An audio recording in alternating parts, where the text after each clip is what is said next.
What exercises are best for your body type?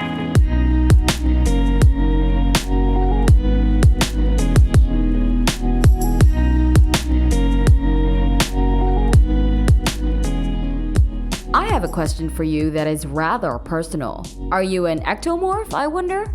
An endomorph, perhaps? Or maybe you're a fortunate mesomorph? No, I'm not saying you're an extraterrestrial or anything.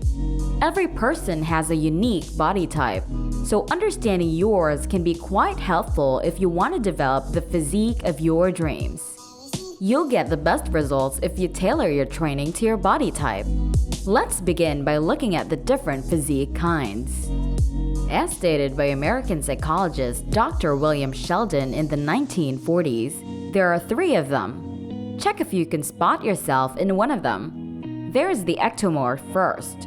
This body type is characterized by slimness, height, and extended limbs. If you want a good example, have a look at Usain Bolt. They're the fortunate ones who can eat whatever they want without ever developing love handles or an excessively round bottom. However hard they train out, ectomorphs stay thin and can never bulk up even if they wish to because they also struggle to acquire muscular mass. At least they can eat cake to forget their troubles, or 2. Next come endomorphs. These are the exact reverse of the last type, short, stocky, and prone to putting on weight with each and every post-lunch bite. Danny DeVito is a prime example of an endomorph, to put it simply.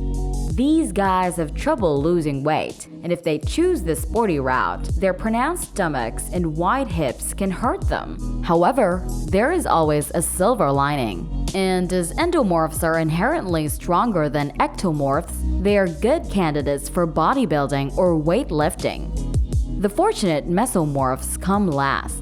Why fortunate? Because they naturally possess the ideal ratio of muscle to fat and the capacity to quickly alter their bodies to their preference. One need only look at Christian Bale's parts in American Hustle and The Machinist to see why he is the ideal mesomorph.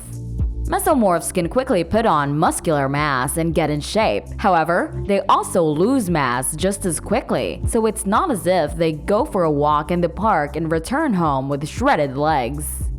They may have an easy life, but not by much. Of course, these 3 body types are not absolutes, and you may fall into a middle category. Nevertheless, they do cover the majority of the bases, and chances are good that what you just heard adequately characterizes you. Comment below with your thoughts and share them with me. After covering the theory, let's finally move on to the practice. You clicked on this video in order to determine the type of exercise you need, correct? So in accordance with your body type, here are some guidelines to follow and workouts to do. They'll assist you in maximizing the potential of your constitution and obtaining the ideal results. Number 1. Regimen for ectomorph. This body type makes it easy to lose weight, but when you try to add muscle, all you get is lean muscle, which makes you thin and wiry. Here's what you ought to do if you want to add a little muscle. Start consuming a lot of proteins first. Proteins are essentially the building components for your muscles. And when paired with carbohydrates, they can help you bulk up, in the end, not your end. The issue with this is that you should be ready to consume a lot more than you probably have in the past. Because you need more nutrients to nourish your sinews and because your metabolism is typically faster than that of other individuals. So go ahead and help yourself and start snacking on foods high in protein and carbohydrates. Although fat is healthy for you, eating too much of it may prevent you from growing muscle. To avoid this, watch your intake of fatty foods. Focus on strength training and heavy lifting next. Compound actions are also your buddies. Fundamental workouts like the deadlift, squat, crunch, and push-up activate plenty of muscles and make developing your physique quicker and simpler. Conversely, isolation workouts only include 1 or 2 muscles, which will impede your improvement. Thirdly, avoid doing too much cardio. Running, swimming, or cycling are all fine and good, But cardio exercises help you lose weight rather than put on weight. And given that you are already as thin as a branch, why would you want to shed any more weight? Don't overdo it, but that doesn't imply you shouldn't do it at all. Low-intensity cardio exercises get your heart rate up and assist your blood to carry nutrients to your muscles. That is, even if you stuff it full of proteins and carbohydrates, your body will benefit more from them if you warm it up properly. Overall, if you're an ectomorph, focus on eating a lot and performing plenty of strength training while cutting back on cardio. You'll get good results quickly if you do it this way. Number 2. Regimen of endomorph. It's normal for this type to have smaller shoulders and a heavier waist. In truth, you are responsible for that because of genetic factors because your body has mechanisms of storing fat to get ready for times of hunger. It's better to concentrate on learning how to move your weight from your waist to your upper body and create a balanced overall form now that food isn't as scarce as it once was. I'm not going to keep this from you, but endomorphs have the most difficulty reducing weight. The good news is that you don't actually need to run for hours on end, drenching the treadmill with perspiration, and that's where we are. Long, consistent cardio workouts don't actually help burn fat, according to certified trainer Will Perdue. Compared to straightforward jogging or cycling, interval training is far more efficient and takes much less time.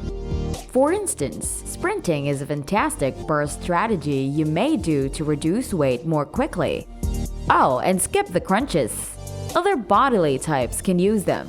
Yours cannot. You might already have a six-pack without even realizing it because crunches are great for sculpting the muscles but do absolutely nothing to burn fat. You should focus on getting rid of that belly first, followed by some intensive weightlifting in order to bulk up your upper body and make yourself look less pear-shaped. Cardio and heavy weights will benefit you over the long term. Just be aware that this run will likely be lengthy because an endomorph's training regimen is everything but simple. As for cakes, it's regrettably time to bid pastry adieu. Reduce your daily calorie consumption to around 1,750 kilocalories if you want to shed weight and get fit. In fact, you should lose weight more quickly the fewer calories you consume, but going too far is bad. If you consume less than 1,500 calories per day while working out enthusiastically, you run the risk of passing out from exertion at some time. It's acceptable to feel a little peckish all the time, but remember to maintain enough energy levels. To sum up everything I just said, do tough interval training, cut out long runs, build up your shoulders with weights, and eat fewer calories than you burn each day. Of course, you should consume more proteins and fewer carbohydrates overall. Number 3. Regimen for mesomorphs. Mesomorphs are undoubtedly the simplest to teach. If you fall into this category, you probably already have a balanced appearance and are aware of how easy it is for you to gain muscle or reduce fat. You should also count yourself fortunate that you're not currently able to see the jealous expression on my face. Anyway, you can still improve yourself even though mesomorphs have hit the genetic lottery. When it comes to training, you should first quit putting it off and get moving. Your body type enables you to give yourself a lot of leeway without doing any harm. Yet most mesomorphs take advantage of this otherwise cool bodily characteristic. So train for success to get the most out of your excellent build. That suggests focusing on everything in moderation while also defining specific objectives for yourself. You benefit from moderately intense cardio exercises. And if you want to, you can easily maintain lengthy running sessions. Strength training also focuses on using moderate to heavy weights with low to high rep counts. That means 4 to 6 reps should be sufficient if you use big weights. You should easily be able to perform 15 to 18 reps if you want to lift smaller weights due to your innate power and stamina. Intense exercise with specific aims can help you get the most out of your golden body type so you can brag about it even more. I still feel envious, yes. Due to your slower rate of weight gain than endomorphs and lack of need to graze on carbohydrates and proteins like ectomorphs, your diet can be more loose. You can basically just check your energy intake to keep around 2,500 kilocalories, reduce excess fats and carbs, and generally be grateful you are a mesomorph because otherwise, you can eat everything you want. So, a brief review. Set some goals for yourself. Engage in a reasonable exercise program. And indulge in a hearty diet without being overly fond of fats and carbohydrates. Have any of the 3 physical types caught your attention? Please tell me in the comments section. If you discovered something new today, please like and share this video with a friend. Yet hey, hold off on changing forms just yet. We will soon publish a ton more videos. Thank you for watching. Until the next one.